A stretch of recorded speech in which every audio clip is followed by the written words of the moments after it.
ตึกนี่ครับตึกไม่เนี่ย จำส่งขี่กันไปจำส่งแล้วก็ขี่เป็นขี่รถเลย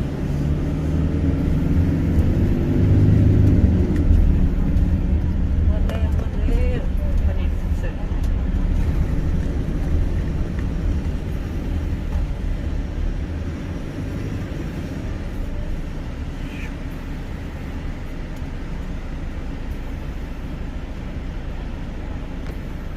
เดี๋ยวเราก็อย่างม้าบ้านใหญ่ที่เราพูดแบบมาอะไรมันว่าควรจะบอก